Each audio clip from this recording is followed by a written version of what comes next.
Shalom, sama hari Minggu teman-teman. Kita bersyukur kepada Tuhan atas penyertaannya kepada kita, sehingga kita dapat berkumpul pada sore hari ini di ibadah virtual ini. Untuk mulai ibadah kita, marilah kita mengambil sikap yang tenang, kita persiapkan hati kita. Marilah kita bersaat teduh dimulai.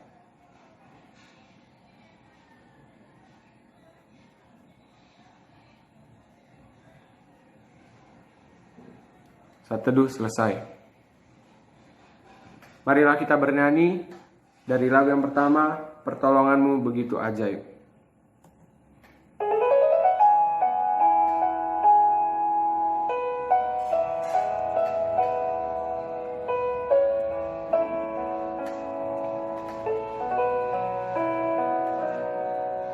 Hatiku tenang berada dekatmu, Kaulah jawaban hidupku. Hatiku tenang berada dekatmu, Kau yang pelihara hidupku. Pertolonganmu begitu ajaib, Kau telah memikat hatiku. Di saat aku tak sanggup lagi, di situ tanganmu bekerja.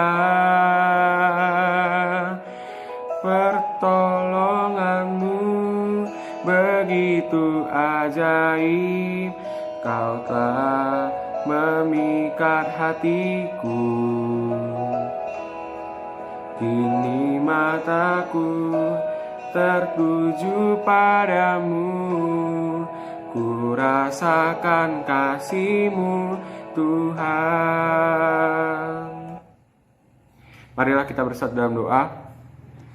Ya Bapa, terima kasih atas penyertaan-Mu sehingga kami dapat berkumpul di ibadah virtual ini pada sore hari ini. Ya Bapa, sekarang kami mau mendengarkan firman-Mu, kami mau memberikan waktu kami untuk belajar tentang firman-Mu. Biarlah Roh Kudus-Mu ya Bapa yang bekerja dalam hati dan pikiran kami, agar kami dapat fokus pada ibadah ini. Meskipun ibadah ini tidak kami laksanakan secara langsung, biarlah Roh Kudus-Mu yang membantu kami dapat mengerti dan memahami firman yang disampaikan oleh hamba Tuhan kami nanti. Ya Bapa, kami berdoa juga buat hamba Tuhan kami agar dapat menyampaikan firman-Mu dengan baik dan benar, agar ia juga dapat menyampaikan dengan mudah, sehingga kami juga dapat mengerti apa yang diajarkan olehnya. Ya Bapa, kami juga mau berdoa buat orang tua kami yang bekerja meskipun di situasi pandemi saat ini. Biarlah Engkau yang tetap memberikan mereka kesehatan, biarlah Engkau yang memberikan rezeki pada mereka agar mereka dapat membiayai dan menafkahi kami anak-anaknya. Ya Bapa, kami juga mau berdoa buat pendidikan kami, buat sekolah kami.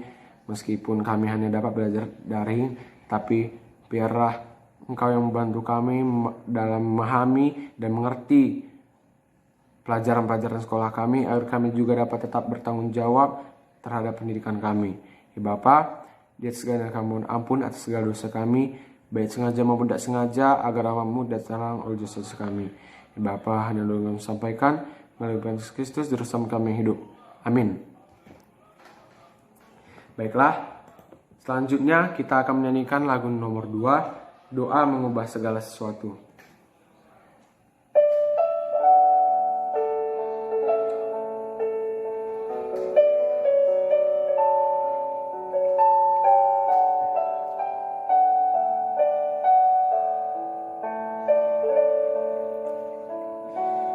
Saat keadaan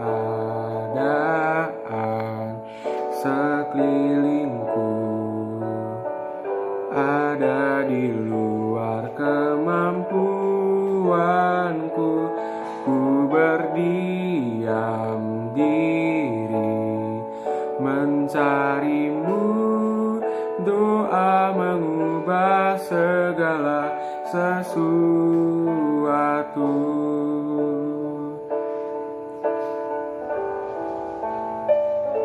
Saat kenyataan di depanku mengecewakan perasaanku, ku menutup mata memandangmu, sebab doa mengubah segala sesuatu. Doa orang benar bila didoakan dengan yakin besar kuasanya, dan tiap doa yang lahir dari iman berkuasa menyelamatkan, seperti mata air di tanganmu,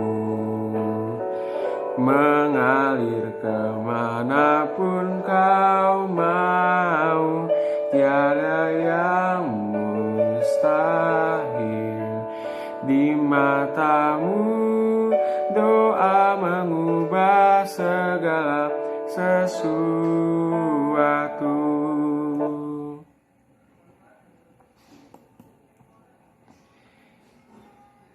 Marilah kita bernyanyi lagu nomor 3, Selidiki Aku.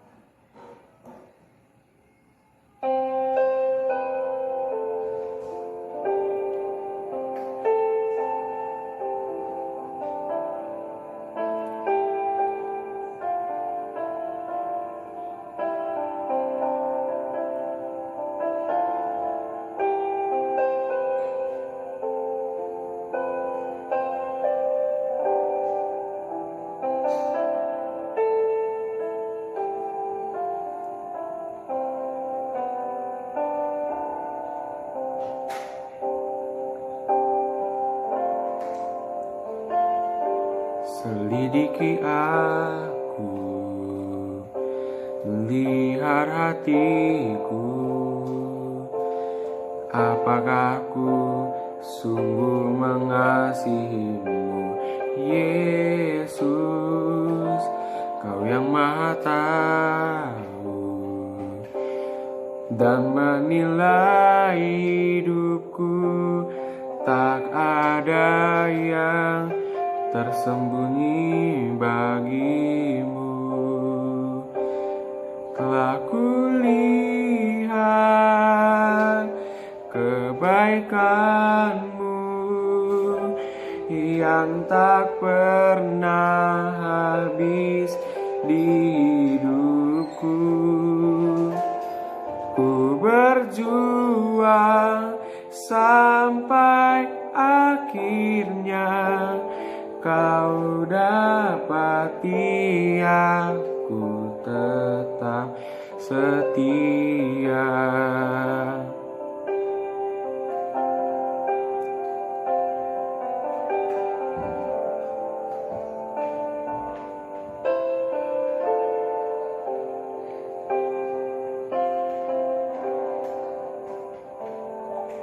Selidiki aku, lihat hatiku,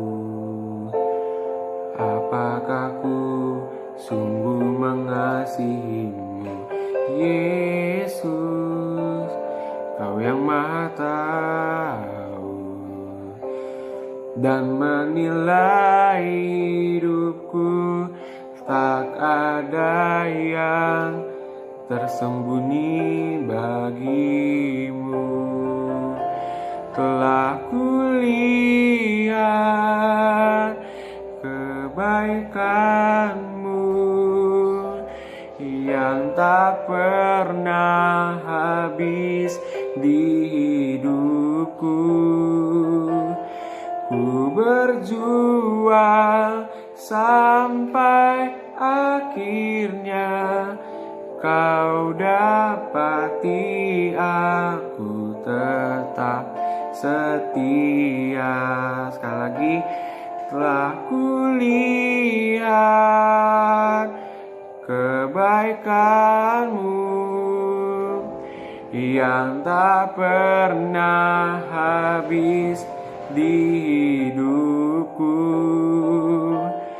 Ku berjuang sampai akhirnya Kau dapati aku tetap setia. Shalom, anak-anak Tuhan, siswa-siswi remaja yang dikasihi dan mengasihi Tuhan. Hari ini kita akan belajar firman Tuhan. Sebelumnya mari kita berdoa. Bapa kami di dalam sorga, di dalam nama Tuhan Yesus Kristus, terima kasih untuk kesempatan baik ini Tuhan. Engkau masih memperkenankan kami untuk menikmati persekutuan dengan Engkau. Terlebih dalam virtual ini kami boleh mendengarkan suara-Mu, firman Tuhan. Bapa, meskipun ini melalui virtual, tapi kami percaya bahwa Tuhan hadir dalam persekutuan kami, dan kami belajar menghormati kehadiran-Mu. Tuhanlah yang memberkati kami melalui firman-Mu yang kudus ini. Dalam nama Tuhan Yesus Kristus. Amin. Baik, adik-adik sekalian, topik kita hari ini berbicara tentang kekristenan yang teruji.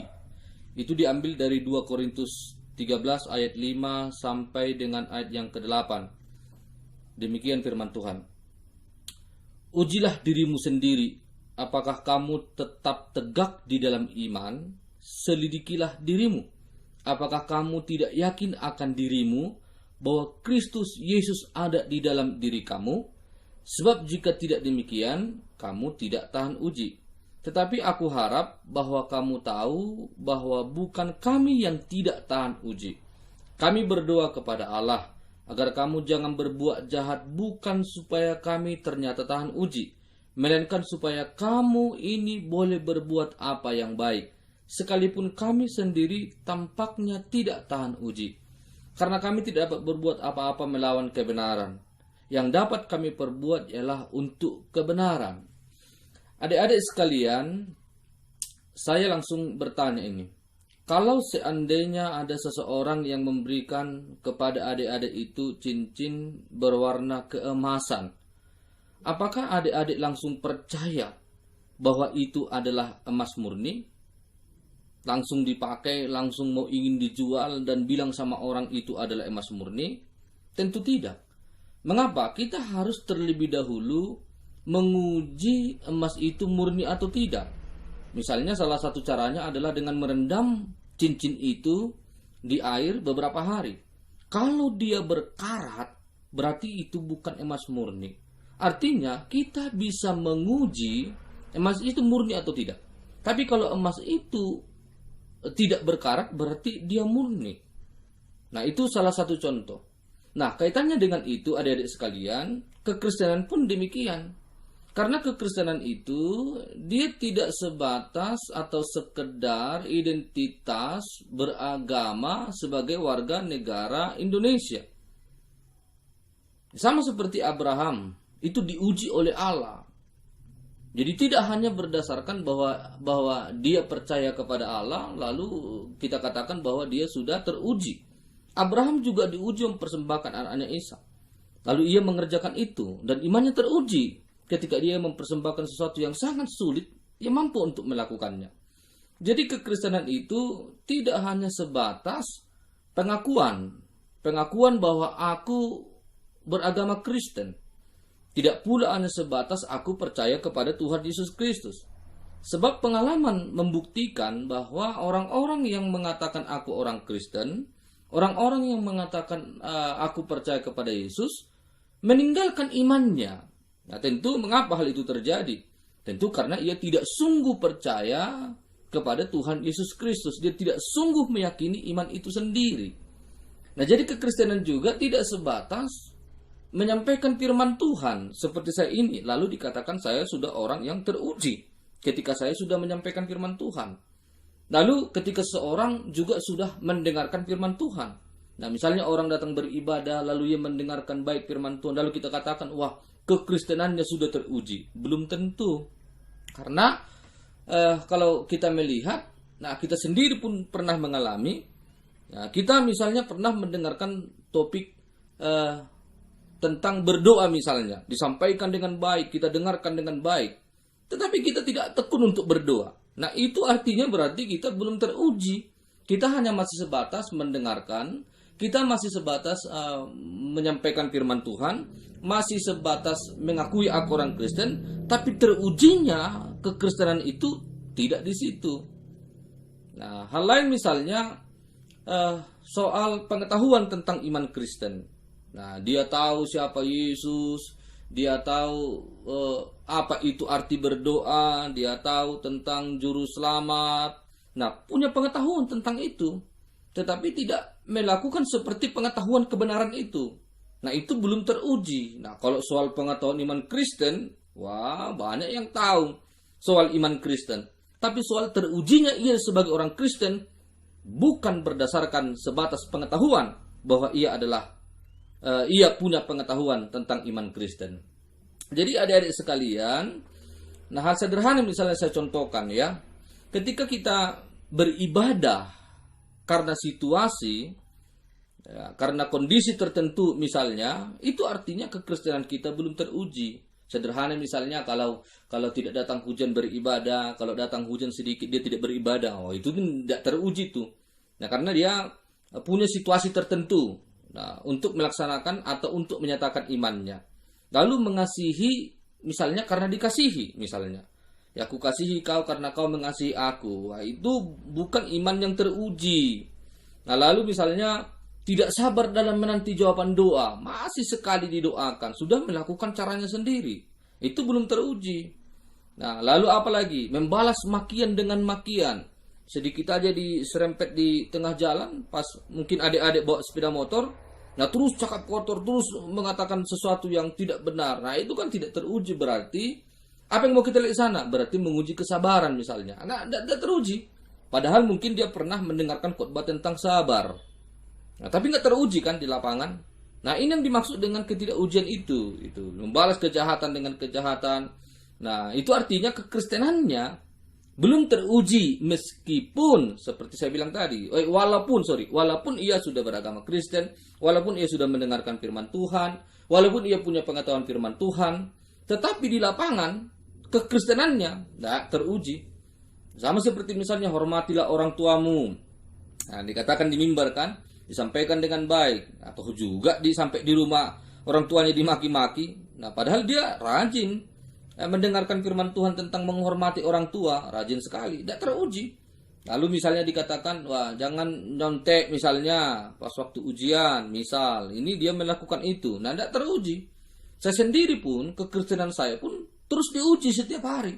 Terus mendapat ujian dari orang lain, dari pekerjaan, dari pelayanan, dari situasi, dari pergumulan, macam-macam. Ujian itu yang datang untuk menguji kekristenan saya, menguji iman saya, menguji siapakah orang Kristen itu. Nah, belakangan ini adik-adik sekalian, saya mengikuti tes dosen CPNS beberapa waktu yang lalu. Nah, tahap pertama menang, tahap kedua dilanjutkan terus. Nah, ada juga orang-orang yang bilang hubungi orang tertentu. Lalu siapkan duit kalau sudah mau ke PNS ini, pastilah main duit. Nah, kalau saya mengiyakan perkataan mereka, berarti apa yang dimaksud dengan itu? Saya tidak teruji. Berarti saya pun menyalahgunakan atau tidak percaya dengan iman saya.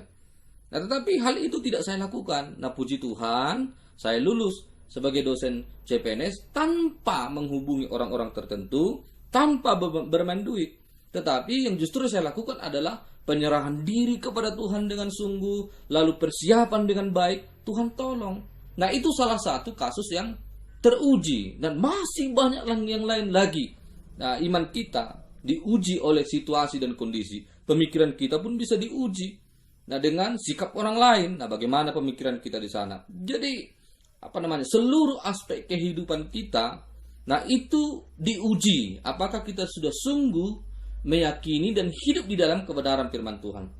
Jadi gak hanya sebatas remaja Kristen, Tapi remaja Kristen itu perlu diuji ketangguhannya, kekristenannya. Sungguhkah ia sudah orang yang benar? Sungguhkah ia sudah orang yang percaya? Sungguhkah ia sudah orang yang takut akan Tuhan? Nah, ujiannya sepanjang hidup kita. Gak hanya sampai kepada adik-adik yang sekarang remaja, enggak. Nanti setelah remaja ada lagi tantangannya. Ketika adik-adik kuliah, dan ketika kuliah nanti bekerja, ada lagi tantangannya, sikuk sana, sikuk sini, mencari jabatan, mencari begini, waduh, tantangannya ada lagi. Setelah itu apa lagi? Menikah, ada lagi tantangannya untuk itu. Setelah itu apa? Punya anak lagi, terus menerus. Ya, pasti kita akan diuji sampai murni, sampai betul-betul terus menerus kita dewasa dalam Tuhan. Hal itu baik. Hal itu sangat baik. Ujian itu sangat baik agar semakin mendewasakan kita di dalam Tuhan. Nah, ujian itu sangat baik. Nah, untuk itu adik-adik, apa yang perlu kita lakukan? Apa yang perlu kita lakukan agar kekristenan kita teruji? Yang pertama, ya, memiliki dasar yang teguh. Nah, bangunan itu teruji kan karena ada pondasinya tuh. Kalau bangunan itu didirikan 10 lantai, ya habis dia, nggak lama angin kecil aja pun, angin yang ringan aja pun menghembuskan itu, udah tumbang itu. Karena tidak memiliki dasar yang teguh. Nah, dasar yang teguh itu bukan karena kita rajin berdoa, bukan itu utamanya. Bukan karena kita rajin berdoa, tapi dasar yang teguh itu adalah iman kita kepada Tuhan Yesus Kristus. Ini yang penting yang kita baca tadi di ayat yang kelima itu, ya. Ujilah dirimu sendiri apakah kamu tetap tegak di dalam iman. Selidikilah dirimu apakah kamu tidak yakin akan dirimu bahwa Kristus Yesus ada di dalam diri kamu. Jadi kesungguhannya percaya bahwa Yesus ada dalam dirinya dan dia ada di dalam Yesus. Dasar ini yang membuat kita tetap teguh di dalam kekristenan kita. Nah, kesungguhan kita untuk percaya bahwa tidak ada keselamatan lain. Kesungguhan kita percaya kepada Yesus bahwa dialah kebenaran itu, dialah hidup itu, dialah jalan itu. Tidak ada peluang yang lain. Jadi kalau masih ada keraguan, ada juru selamat lain, nah itu tidak punya dasar yang teguh. Tapi dasar yang teguh itu saya kembali ucapkan adalah iman kita kepada Tuhan Yesus Kristus. Dialah juru selamat, dia Tuhanku, dia satu-satunya jalan, dia kebenaran, dia hidup itu sendiri. Tidak ada yang lain. Nah, sehingga apapun nanti masalahnya, apakah karena pekerjaan kita nanti ditarik-tarik untuk pindah agama, pindah keyakinan, apakah karena pasangan hidup kita lihat wanita atau pria yang cantik atau ganteng, lalu kita pindah agama, enggak. Ketika imannya sudah teguh, maka yang lain itu tidak diperdulikan dia. Kondisi pekerjaan kayak pasangan kayak apa kayak yang ingin mengganggu imannya, enggak, dia tetap teguh. Jadi dasarnya adalah kesungguhan atau kepercayaan atau memiliki iman yang teguh kepada siapa tadi saya bilang? Tuhan Yesus Kristus. Itu poin yang pertama. Yang kedua, apa yang perlu kita lakukan agar kekristenan kita teruji? Yang kedua adalah mau diajar dan belajar. Oke, mau diajar dan belajar. Beda enggak diajar dan mau belajar? Beda. Ya, mau diajar maksudnya itu adalah mau diperlengkapi untuk mengetahui misalnya bagaimana tentang berdoa, apa itu berdoa, bagaimana menggali Alkitab, bagaimana membaca Alkitab, bagaimana sih kasih Yesus dan bagaimana mengasihi, bagaimana sih mengampuni, lalu seperti apa mengampuni, bagaimana sih melayani, apa itu melayani. Nah, ini pengetahuan penting. Pengetahuan tentang kebenaran itu penting, itulah mau diajar. Mau diberitahu, mau dijelaskan, mau disampaikan, bahkan mau ditegur, mau dinasehati, mau dibimbing. Ini adalah bagian dari mau diajar. Bagaimana kita berdoa kalau tidak tahu bagaimana cara berdoa yang benar? Bagaimana kita melayani dengan benar kalau kita tidak tahu bagaimana apa itu melayani dan bagaimana melayani dengan benar? Bagaimana kita mengampuni kalau kita tidak tahu pengampunan dari Kristus misalnya? Bagaimana kita membaca Alkitab dengan benar kalau kita tidak diajar bagaimana cara membaca Alkitab dengan benar? Jadi kekristenan itu akan teruji kalau orang-orangnya, jemaat-jemaat Tuhan, remaja-remaja mau diajar, mau dibilangin, memberi diri diperlengkapi ya dengan baik oleh apa? Kebenaran-kebenaran firman Tuhan. termasuk dalam persekutuan ibadah kita, PA kita, ya, kepada kakak-kakak kelompok kita, mau diajari kebenaran firman Tuhan, ya harus mau dong mendengar, diajar oleh firman Tuhan. Nah itu, mau diajar. Dan satu lagi, belajar. Mau diajar dan belajar. Di mana perbedaannya? Ya, berbeda tapi memiliki satu kesatuan. Nah, diajar dan melakukan yang diajar itu belajar. Belajar apa? Ya, belajarlah mengampuni. Belajarlah mengasihi. Nah, misalnya kalau orang mengatakan kata-kata yang tidak baik misalnya. Nah, belajar kita untuk mendoakannya. Belajar kita untuk mengampuni orang yang berbuat jahat kepada kita. Nah, belajar kita mulai membaca Alkitab dengan tekun. Belajar kita sudah mau berdoa setiap hari. Nah, belajar kita untuk melakukan. Nah, poin belajar ini adalah melakukan. Tadi poin diajar adalah mendengar. Mendengar firman Tuhan, mendengar. Tetapi tidak cukup untuk mendengar. Belajar untuk melakukan apa yang didengar. Ketika didengar tentang pengampunan, belajarlah untuk mengampuni. Nah, ketika didengar untuk tentang disiplin, ya belajarlah disiplin, hadir tepat waktu dalam peribadatan misalnya, hadir tepat waktu di sekolah. Nah, artinya akhirnya kekerasan kita itu teruji. Nah, kalau sepanjang kita mendengar saja tidak teruji itu. Tapi kalau kita sudah melanjutkan tingkatan sampai mau belajar, nah baru teruji. Nah, ada orang memancing kita, mencakap kotori kita misalnya. Lalu kita nggak balas, lalu kita sampaikan dengan kasih, misalnya kata-kata kasih misalnya. Nah, teruji dia. Nah, terus menerus untuk apa ini? Mendewasakan kita hari demi hari, serupa seperti Kristus, dasar kita tadi, yaitu Yesus Kristus itu sendiri. Tentu sebagai anak Tuhan, ya, Yesus Kristus, tentu kita seperti siapa? Ya, seperti Yesus Kristus. Sebagaimana dia hidup, sebagaimana dia berpikir, sebagaimana dia bertindak, sebagaimana dia mengerjakan sesuatu, seperti itulah anak-anak Tuhan. Makanya teruji. Nah, Abraham tadi kan saya jelaskan kan teruji kan. Ketika disuruh diperintahkan ini, lalu dia kerjakan untuk menyembelih anaknya Ishak misalnya. Nah, teruji bahwa Tuhan sendiri mengatakan, barulah ku tahu katanya, engkau ada orang-orang yang sungguh percaya. Nah, diuji. Nah, kita pun demikian. Kekristenan kita harus teruji dengan benar, menjadi anak-anak Tuhan yang takut akan Tuhan. Jadi kesimpulannya adalah marilah kita memiliki dasar kita sebagai orang Kristen, yaitu Tuhan Yesus Kristus. Sungguhlah kita harus percaya kepada Tuhan Yesus Kristus. Tidak ada yang lain selain Dia yang memberikan hidup, jalan, dan keselamatan kepada kita. Dialah kebenaran itu. Yang kedua, maulah diajar dan mau belajar untuk melakukan firman Tuhan. Nah, berjuanglah untuk itu. Minta pimpinan Roh Kudus. Pasti kita akan mampu melakukan kebenaran firman Tuhan.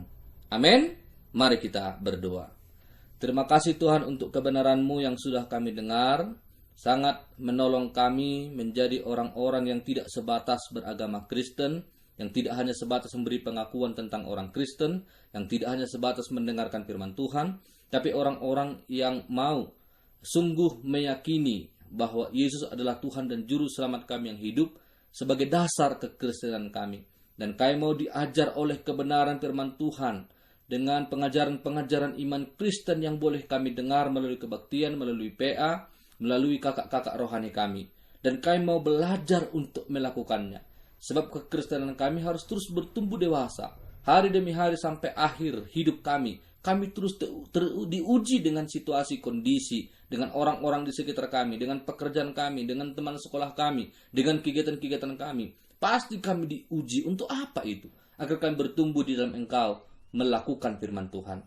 Terpujilah Engkau Tuhan, berkati adik-adik ini yang mendengarkan firman Tuhan pada hari ini. Berkati keluarga mereka, orang tua mereka, berkati mereka di tengah pandemi ini. Kalau ada yang kesusahan secara ekonomi, Tuhan yang tolong.